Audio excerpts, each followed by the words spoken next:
Hi friends, எல்லாரும் எப்படி இருக்கீங்க? வெல்கம் டு அம்மா கிச்சன். இன்னைக்கு நம்ம என்ன பார்க்க போறோம்னா வந்து காலிஃப்ளவர் கொண்டக்கடலை வச்சு ஒரு கிரேவி செய்ய போறோம். நம்ம வந்து சப்பாத்தி, பூரி, நான், இட்லி, தோசை, சாதம் எல்லாத்துக்குமே சாப்பிடக்கூடிய ஒரு கிரேவி தான் செய்ய போறோம். அது எப்படி செய்யலாம்னு சொல்லிட்டு வாங்க பார்க்கலாம். நம்ம வீடியோக்குள்ள போறதுக்கு முன்னாடி இப்பதான் நீங்க ஃபர்ஸ்ட் டைம் பாக்குறீங்கன்னா பார்க்கும்போது சப்ஸ்கிரைப் பண்ணி வச்சு பாருங்க. வாங்க வீடியோக்குள்ள போலாம்.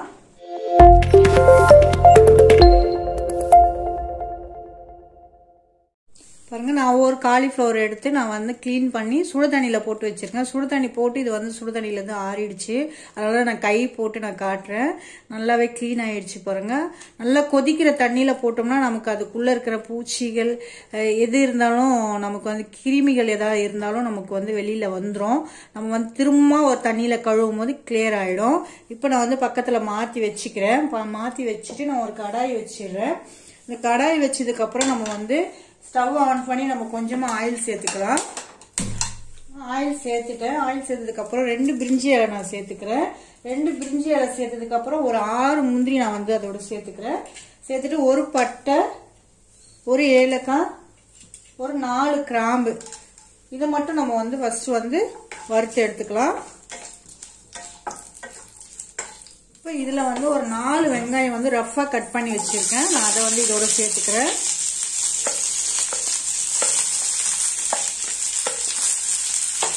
அதே நல்லாவே வதக்கி எடுத்துடலாம். நம்ம வெங்காயம் வதங்கிடுச்சு. அது மாதிரியே நான் ஒரு 4 தக்காளி கட் பண்ணி வச்சிருக்கேன். அதுவும் நான் வந்து கொஞ்சம் ரஃபாவே கட் பண்ணி வச்சிருக்கேன். அதையும் இதோட சேர்த்து நல்லா வதக்கி எடுத்துக்கலாம்.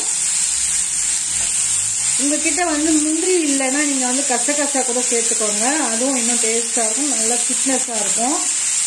நான் வந்து எங்கிட்ட வந்து முந்திரி இருக்கு, நான் முந்திரி சேர்த்துக்கிறேன். எங்களுக்கு கசகசா இல்லை, இருந்தா அதுவும் சேர்த்தாலும் இன்னும் நல்லா நமக்கு வந்து கெட்டியா இருக்கும், நல்லா டேஸ்ட் வந்து அதிகமா கொடுக்கும்.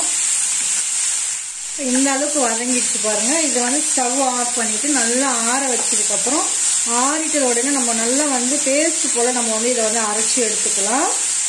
இதை ஆற வச்சுட்டோம். நான் ஒன்று கடாய் வச்சுக்கிறேன். கடாய் வச்சுட்டு கொஞ்சமா நான் வந்து ஆயில் சேர்த்துக்கிறேன். ரொம்ப லோ ஃப்ளேம்ல வச்சுக்கோங்க. ஆயில் வந்து சூடாகட்டும். இந்த எண்ணெய் சூடாயிட்டு இருக்கும் போதே நான் வந்து 1 ஸ்பூன் அளவுக்கு நான் வந்து மிளகாய் தூள் சேர்த்துக்கிறேன். இது நல்லாவே இந்த எண்ணெயில நம்ம வந்து நல்லா கொஞ்சம் மிக்ஸ் பண்ணிடலாம். நம்ம வந்து லோ ஃப்ளேம்ல வச்சுக்கோங்க. ஹை ஃப்ளேம்ல வச்சோம்னா கருகி போயிடும். நம்ம போட்டிருக்கிற மிளகாய் தூள் லோ ஃப்ளேம்ல வச்சு வதக்கி எடுத்துக்கோங்க. அந்த அளவுக்கு நமக்கு வந்து வதக்கினா போதும். இப்ப எடுத்து வச்சிருக்கிற காலிஃப்ளவர் வந்து நம்ம அதோட சேர்த்துக்கலாம். சேர்த்துட்டு நல்லாவே மிக்ஸ் பண்ணிக்கலாம். நம்ம இதை மிக்ஸ் பண்ணி இந்த காரம்லாம் நல்லாவே இது எல்லா இடமும் நம்ம வந்து படுற மாதிரி நம்ம வந்து மிக்ஸ் பண்ணி எடுத்துக்கலாம். இப்ப இந்த அளவுக்கு நம்ம வந்து இந்த மசாலா வந்து சேர்ந்து நல்லாவே கொஞ்சம் ஓரளவுக்கு குக் ஆயிருக்கு. ஏன்னா நமக்கு அந்த வந்து காரம் எல்லாம் நல்லாவே ஒட்டி பிடிக்கும். அதனால இந்த மாதிரி நம்ம வந்து கொஞ்சம் ஃப்ரை பண்ணி எடுத்துக்கலாம். லைட்டா பண்ணா போதும். நம்ம இப்ப வந்து ஒரு பிளேட்ல மாத்திக்கலாம். திரும்பவும் கடாய் வச்சிருக்கேன். நம்ம வந்து இப்ப வந்து கிரேவி செய்ய ஸ்டார்ட் பண்ணலாம். எல்லாமே நம்ம வந்து வறுத்து அரைச்சியாச்சு. நம்ம காலிஃப்ளவரும் நம்ம வந்து சும்மா ஒரு ட்ரையா ஒரு வறுவல் பண்ணி எடுத்துட்டோம். இப்போ நான் வந்து ஆயில் சேர்த்துட்டேன். ஆயில் சேர்த்த உடனே ஆயில் சூடா இருக்கும் போது ஒரு பிரிஞ்சி இலை சேர்த்துக்கிறேன். அது பெருசாவே இருக்கு. ஒரு சின்ன பட்டை, ஒரு அன்னாச்சி பூ, ஒரு ஏலக்காய், ஒரு 3 கிராம்பு சேர்த்துக்கிறேன் நானு. இது சூடாகட்டும். இதுல 1 ஸ்பூன் அளவுக்கு நான் இஞ்சி பூண்டு பேஸ்ட் சேர்த்துக்கிறேன். உங்ககிட்ட இஞ்சி பூண்டு பேஸ்டா சேர்க்கலாம நீங்க வந்து வதக்கி அரைக்கும் போது தேவையான அளவுக்கு இஞ்சி பூண்டு ஒரு 5 பூண்டு, ஒரு சின்ன துண்டு இஞ்சி சேர்த்து நல்லா அரைச்சி எடுத்துக்கோங்க. அதையும் வதக்கி அரைச்சி எடுத்துக்கோங்க. இல்லைன்னா பேஸ்ட் இருந்தா இந்த மாதிரி சேர்த்துக்கோங்க. இது இன்னமும் நல்லாவே வதங்கிடும். நல்லா ஆயில்ல வதங்கும் போது நல்லா வதங்கிடும். இந்த இஞ்சி பூண்டு வதங்கும் போதே வந்து கொஞ்சமா சோம்பு போட்டு வதக்கிக்கோங்க.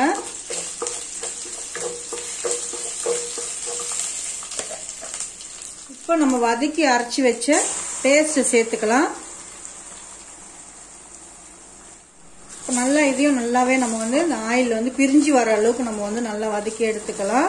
இது வதக்கும் போதே நம்ம வந்து தேவையான அளவுக்கு நான் வந்து காரம் எல்லாம் சேர்த்துக்கிறேன். காரம் உப்பு எல்லாம் சேர்த்து எல்லாமே ஒன்னா மிக்ஸ் பண்ணி வதக்கி எடுத்துக்கலாம். நான் வந்து 1 ஸ்பூன் அளவுக்கு கரம் மசாலா சேர்க்கிறேன்.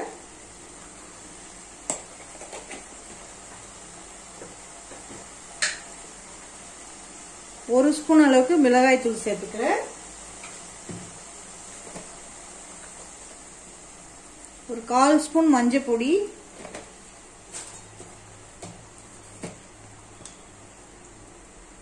ஒரு 1/4 ஸ்பூன் வந்து தனியாத்தூள் சேர்த்துக்கிறேன்.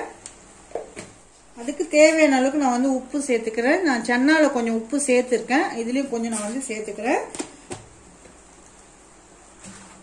இது சேர்த்து நல்லாவே மிக்ஸ் பண்ணிடலாம் நம்ம. இப்போ இந்த காரம் உப்பு எல்லாமே வந்து இந்த எண்ணெயோட மிக்ஸ் பண்ணி வரும்போது அந்த பச்சை வாசனைலாம் நமக்கு வந்து போயிடும். அதனால நம்ம எல்லாமே சேர்த்து மிக்ஸ் பண்ணிக்கலாம். இதை நல்லா வந்து ஒரு 3-4 நிமிஷத்துக்கு இது அப்படியே வந்து இருக்கட்டும்.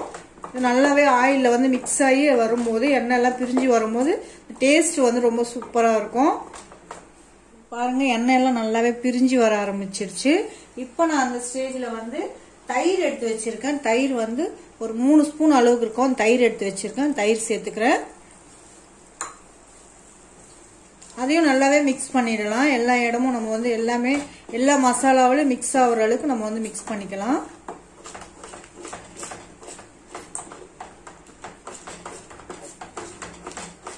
நீங்க இந்த மாதிரி தயிர் சேர்த்து நீங்க வந்து இந்த மாதிரி கிரேவி செஞ்சு சாப்பிட்டு பாருங்க, அவ்வளோ ஒரு டேஸ்ட் இருக்கும்.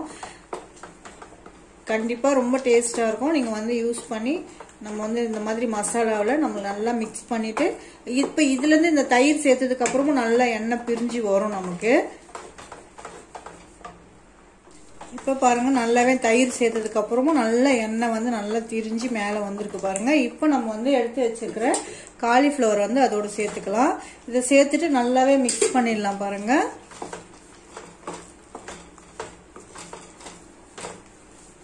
அதுக்கு மேல நான் வந்து எடுத்து வச்சிருக்க சன்னா வந்து வேக வச்சு வச்சிருக்கேன். நல்லா ஒரு 3 விசில் வந்து ஐல வச்சு விட்டுட்டு அதுக்கப்புறம் ஒரு 3 விசில் நல்லா சிம்ல வச்சதுக்கு அப்புறம் நல்லா சாஃப்டா வெந்துருச்சு பாருங்க. இந்த மாதிரி நமக்கு வந்து ரொம்ப சாஃப்டா வெந்துருச்சுன்னா நல்லா இருக்கும் நமக்கு சன்னா. இப்போ அதையும் நான் அதோட சேர்த்துக்கிறேன். சேர்த்துட்டு நல்லாவே மிக்ஸ் பண்ணிடலாம் பாருங்க. நல்லா மிக்ஸ் பண்ணிட்டேன். நான் வந்து மசாலா அரைச்ச மிக்ஸி கழுவுன தண்ணி இருக்கு, நான் அதை வந்து இதோட சேர்த்துக்கிறேன். இது சேர்த்துட்டு நல்லாவே மிக்ஸ் பண்ணிக்கலாம். திரும்பவும் அதுக்கு வந்து நல்லா வந்து இப்போ இருக்கிற காலிஃப்ளவர் வந்து நல்லா வேகணும். தேவையான அளவுக்கு நம்ம வந்து தண்ணி சேர்த்துக்கலாம். நான் இன்னும் கூட கொஞ்சம் தண்ணி சேர்த்துக்கிறேன். நான்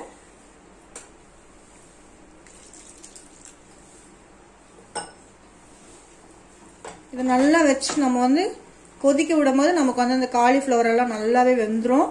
வெந்ததுக்கு அப்புறம் நான் மூடி வச்சிடுறேன். மூடி வச்சுட்டு ஒரு 7 நிமிஷத்துக்கு நம்மளுக்கு அது வந்து குக் ஆகட்டும். அப்பதான் வந்து காலிஃப்ளவர் வந்து நல்லா வேகும். ஏன்னா சென்னா எவ்வளவு வெந்தாலும் வந்து நமக்கு நல்லா தான் இருக்கும், சாப்பிட்றதுக்கு ரொம்ப டேஸ்டா இருக்கும், ரொம்ப சாஃப்டா வர இருக்கும் எடுத்து சாப்பிட்றதுக்கு. இப்போ இதுல ஒரு நான் மூடி போட்டு நான் வேக வச்சுக்கிறேன். இப்போ நம்ம வந்து ஸ்டவ் ஆஃப் பண்ணிடலாம். ஸ்டவ் ஆஃப் பண்ணிட்டு மேல வந்து கொஞ்சமா நான் வந்து கொத்தமல்லி இலை சேர்த்துக்கிறேன். ரொம்ப அட்டகாசமா இருக்கும் பாருங்க. நீங்க இந்த மாதிரி வந்து ட்ரை பண்ணி செஞ்சு பாருங்க. கண்டிப்பா உங்களுக்கு பிடிச்சிருக்கும்னு நினைக்கிறேன். பிடிச்சிருந்தா லைக் பண்ணுங்க, ஷேர் பண்ணுங்க, மறக்காம சப்ஸ்கிரைப் பண்ணுங்க. தேங்க்யூ.